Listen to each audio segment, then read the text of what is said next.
Welcome to our reflections on the book of Revelation. We are now in chapter 17 and on verse 2. And we're told in verse 2 that the great harlot rules enthroned beside the abundant waters. Some people identify this with Rome, beside the Adriatic Sea, but this is actually a literal description of Babylon at the time of Nebuchadnezzar, much centuries earlier, because the capital city was surrounded by canals on all sides, which irrigated the countryside and gave them abundant harvests. So it just means an empire that's absolutely flourishing. But John actually gives us a meaning for the abundant waters if you go down to verse 15. And he explains that the abundant waters are the peoples, the populations, the nations, and the languages. In other words, that he's actually talking about a worldwide organization, which is true of the Catholic Church in the 21st century. And he also says that all the kings of the earth committed fornication with her. And we have the fact that in the Vatican, diplomats from all over the world actually go and make their presentations in the Vatican. And alliances are made with countries all over the world. So she has made all the population of the world drunk with the wine of her adultery. So it means that when we adopt the ways of the world, she can lead everybody into apostasy because this extraordinary influence that she has. And we know that, as I've said to you before, since the 1960s, when the abyss was opened and the demons were let out all over the earth and all kinds of disasters happened, that the church opened its doors to the world, and unfortunately the influence of the world has come in. The situation we're actually in now, which is the new world order that is being set up, this world empire that's being set up, she's very much part of it. Okay, but the problem with the world organization is that they want a natural religion. They want God out of it. They don't mind you having a religion, but it's the state that is to be worshipped. Okay, so as I said before, Satan doesn't mind you being religious as long as you worship him. We saw that very clearly in Luke 4, verse 7. Satan appears in many guises, as St. Paul told us in 2 Corinthians 11:14. And the false prophet is one of these guises. That's the thing we have to actually look at, because he looks like an angel of light, meaning a messenger of Christ, but in actual fact he's an angel of darkness, which is a wolf in sheep's clothing. And so the true followers of Christ today, we have to be completely certain about discernment, that we can actually see what we're looking at. We can discern truth from falsehood. We can discern the faithful followers of Christ, who are the followers of the Lamb. We've met them in chapter 14 from verse 1. And we can recognize the anti-church as well, or the apostate church, which is a harlot. Okay, so verse 3 says that the apostasy will be worldwide because all the populations of the world are involved. And if you just simply look at the media today, you'll see that all the nations of the earth are in turmoil. All of them are in trouble. And governments all over the world are permitting their populations to live opposite of the 10 Commandments. If you take the 10 Commandments of God, governments today say, yes, you may commit adultery. You may kill so long it's the infants and the old. You may do it. You may worship anybody you like, and so on and so forth. So they make anti-Christian and anti-God laws. Okay, so for me, the final Judas figure in the Bible is the false prophet. And if you understand him as a final Judas figure, then you won't be too put out about it. But we need to recognize him and to recognize what he does and so on. Now, in verse 3, John actually sees an image of the harlot, and that enables him to begin to try and describe the mystery that he's being asked to discuss. And he says she lives in a desert. Now, in the Bible, a desert is a place where demons abide. That's where they live. And if this represents the anti-church, or the unfaithful ones, the ones who have gone into apostasy, then it means that you are looking at a spiritual desolation there. Okay? So this couldn't have been true of pagan Rome at the time of John. It has to be today that he's actually talking about. So in verse 3, the woman is actually riding a scarlet beast, which has 7 heads and 10 horns. So the beast that we came to know about in chapter 13 is being spoken about again here. Okay. She sits on the beast, so she's part of that system. We're told that she's dressed in purple and scarlet and glittering with gold and jewels and pearls. I may have already told you, I don't know, that Rome at the time had filthy riches. So much so that the Jewish rabbis said that of the 10 kebabs of riches that God made on the earth, Rome took 9 of them and left the rest of the world only sharing 1. But the description that John is giving to us here is very similar to the description that Ezekiel gives in chapter 28, verses 13 to 15, about the king of Tyre.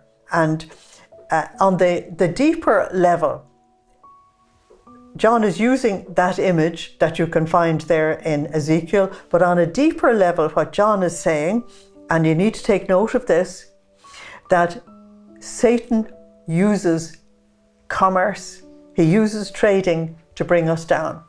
And if you look that in the last 40 years, that our countries have ceased from being nations and have become economies. Trading is the thing. This is the thing that's going on all over the earth. And the only thing that seems to be important is the trading and the trading and the trading. Okay, sure sign that Satan is around. Now, Ezekiel also describes the fall of Lucifer in chapter 8 of his book, in verses 16 to 19. We'll deal with that later in chapter 18. We're told that the harlot's dress is that of royalty and immorality. Now, if you look at the Caesars in Rome, they were the royals or the royalty, famous for their immorality as well. But what John wants you to see is that this harlot is depending on the beast and not on God. Now, if you go back to Lot at the time of Genesis, when this phenomenon began, Lot was depending on the commerce in Sodom for all the benefits that he could get, okay? Not leaning on God as Abraham was out in the fields as a nomad. And so this has come to its absolute height in the harlot here, where it is the world's riches that it wants, not God's riches, okay? But if you go back to the first century, you find that the Jews of the diaspora all over the Middle East poured money into the temple and into its priesthood. And if you look at the Catholic Church today, the people all over the world pour money into the Vatican as well, in Peter's pence, for example. In verse 14, we're told that the woman holds a wine cup in her hands, and Jeremiah 51:7 says that Babylon itself was the wine cup, the gold cup. But Ezekiel 23 verses 35 to 37 says that after she has debauched the world with the wine cup is the symbol of all her sins, then she will have to face the judgment of God.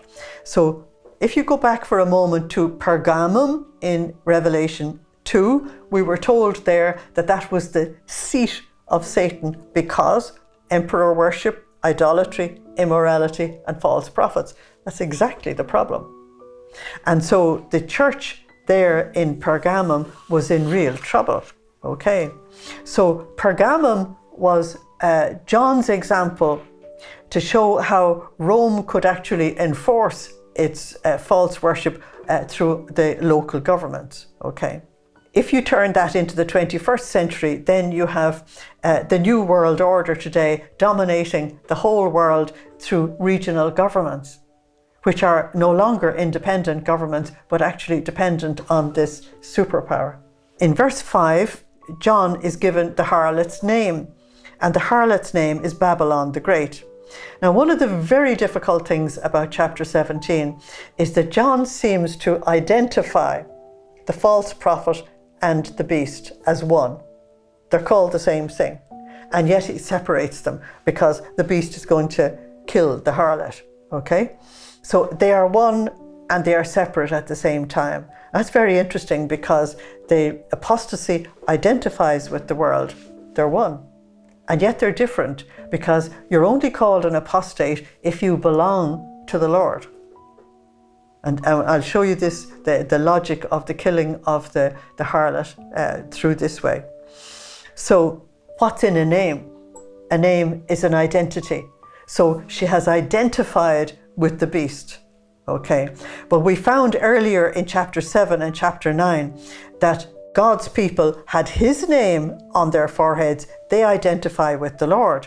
And the followers of the Lamb in chapter 14, and we'll see it again in chapter 22, they have the Lamb's name on their forehead. They're identified with him. And the servants of the beast have his mark. Notice I didn't say name on the forehead. Okay, so you're talking about identity. And what John is saying to us, and what I'm saying to us as well, at this point in history, is who do you identify with? Who is your Lord? Whose name do you carry? Who do you carry in your heart? That is eternally important to you as an individual. And it's your choice. Okay. So, because the name on the forehead is a public declaration as to whom you have given yourself to. So verse 5 says that this woman is the mother of harlots. She is the great harlot. In other words, there were other harlots before. So if you go back to Ezekiel again, he called the two kingdoms of Israel and Judah, he called them the harlot sisters. But here we have Harlot the Great. There's something different about her because she has worldwide influence, and therefore her ability to corrupt is on a scale completely different to the northern and southern kingdoms of Judah. They were small kingdoms, they were small places, and their influence was not anything like this at all. How can you corrupt the whole world today? It's through the mass means of communication. You get a message out to the whole world in seconds. You don't have to wait. In the ancient world, it took time to get a message to get from A to B. It doesn't take time now. Everything is instantaneous. And therefore, everything is coming faster and faster because of this. It doesn't take the time that it took in the past. So, since John has identified the harlot with the beast, then he can say that she is drunk with the blood of the saints and the blood of the martyrs of Jesus. If you're identified with him, you're one with him, and that's that. So in the end times, the times we're living in, what does that equate to? I think it equates to the fact that the church has become very worldly. And I mean worldwide. I also mean in all its branches. And it tolerates abortion. That's the world's way. That's the death of the innocents. It has gone through religious wars, killing other people who were also claiming to be members of the body of Christ, which is an absolute disobedience to the Lord. And having alliances with secular powers, that's all identification with the beast, okay? And she also represents the Babylon that crucified the Lord as well. So the church is compromised with the world, and therefore the church is identified now with Laodicea. And Laodicea got a very serious warning from the Lord. You are neither hot nor cold, I could spew you out of my mouth. Very serious warning from him. So the church is compromised with the world and its sinful ways, but the secular world actually doesn't like the church. Now I'm going to show you the logic of how it just turns against the church. The church has turned to the world, but the world doesn't want to have anything to do with her. And so the world will turn around and blame the church for everything and therefore destroy it. I want to remind you that in 1976, the person who became Pope John Paul II said in Philadelphia in America 2 years before he became Pope, I'm only going to give you the exact piece, I'm not going to give you all the rest of it. We are now entering, he said, the final confrontation between the church and the anti-church, the Christ and the Antichrist. It was 1976. That's when he said it. And before he died in 2005, he said, we are far gone in the book of Revelation, much further than anybody seems to realize. Okay, so we know we're in this battle, and we just have to absolutely make sure that we know who our Lord is, and that we are totally committed to him, and that we have laid all our sins down before the blood of the Lamb, so that we can wash our robes white in the blood of the Lamb and be his faithful companions right to the very end, up to and including martyrdom.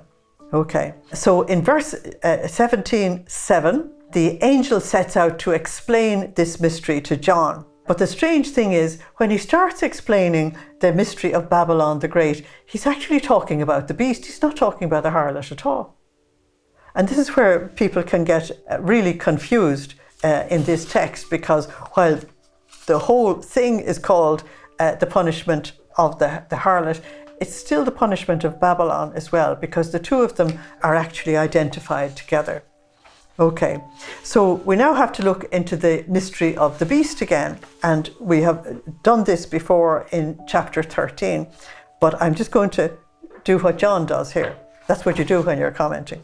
Okay, so in this drama, the one that's the most important is actually the beast, because that is the enemy of God. The harlot can turn back to her Redeemer whenever she wants. And the reason why the beast is considered the most important is because this is Satan's kingdom, and Satan is the enemy of Christ and the enemy of the church. So you're told that the beast once was, is not, and will yet come out of the abyss. Now that's a conundrum that people just read and pass on, okay. But this is a parody on Christ, who was with us in the incarnation, is not now physically with us on the earth because he's in heaven, and he will return. Everything that Satan does is a parody on Christ. He mocks him to the very end. And so we have to be really careful to remember what Jesus told us in Matthew 16:3, to read the signs of the times, because the signs are all with us today, that we are within a hair's breadth of this divine judgment in chapter 16. So until the final overthrow of Satan, which is in chapter 20, the overthrow of the beast and the false prophet are in chapter 19, and I'll wait till chapter 20 to explain why there is a difference between the two. But until Satan is finally overthrown, he will always reassert himself again in another form. And so we have to look beyond the surface. We have to look at the actual source of the rebellion against God. If you take an example, the beast comes from the abyss. Do you remember chapter 9? That's the very source of evil. And the harlot is in league with him.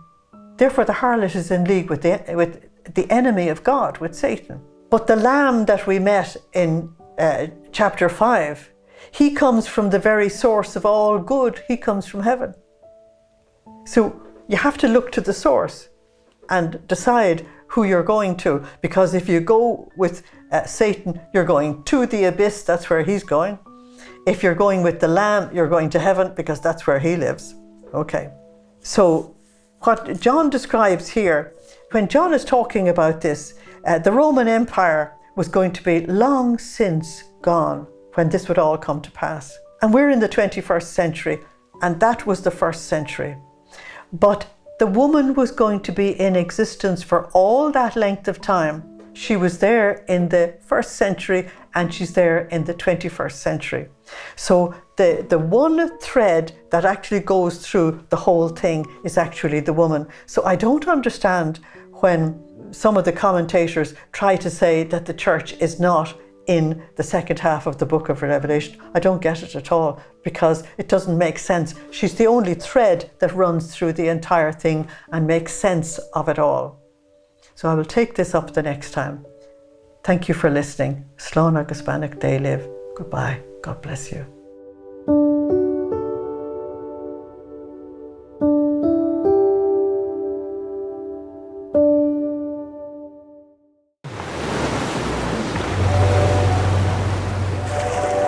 Are you searching for purpose of life?